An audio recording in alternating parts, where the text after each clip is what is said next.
Merci beaucoup. Paul Molac. Merci, Monsieur le Président, Madame la Ministre. Donc, il me semble que cette réforme va dans le sens de l'indépendance de la justice. Alors, je viens d'apprendre que nous n'avions que 2 pouvoirs. Toutefois, je crois bien que la séparation des pouvoirs, si je me souviens de ce que disaient mes doctes professeurs d'histoire de la faculté de Rennes, eh bien, il y a un pouvoir exécutif, judiciaire et un pouvoir législatif, exécutif et judiciaire.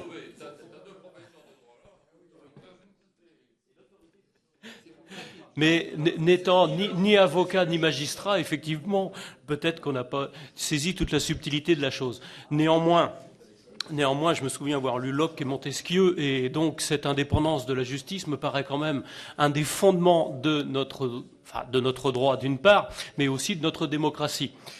Alors, allant dans ce sens-là, je crois que nous avons tout intérêt également à éviter la suspicion de la part de nos concitoyens qui voient les rapports incestueux, enfin qu'ils qualifient en tout cas d'incestueux, entre le pouvoir et la justice. Donc, plus on mettra de clarté, plus il me semble que nous irons dans le bon sens, même si la perfection n'est pas de ce monde, je le sais aussi. Donc, l'indépendance de la magistrature, disais-je, le fait qu'il y ait peut-être plus de professionnels, mais en gardant quand même des personnalités extérieures qui là seraient des émanations effectivement de grands groupes, enfin comme le Césaire par exemple, ou enfin le CSE. Et puis, alors pour terminer, oui, qui serait quand même validé c'est-à-dire par la commission des lois, si j'ai bien compris, au 3/5 positif, puisque c'est un amendement que j'avais aussi déposé. Donc il y avait un certain nombre d'amendements qui, visiblement, on devrait s'arranger assez facilement, puisqu'il y avait un certain nombre d'amendements sur les questions paritaires, un certain nombre d'amendements sur les 3/5 positifs et non négatifs.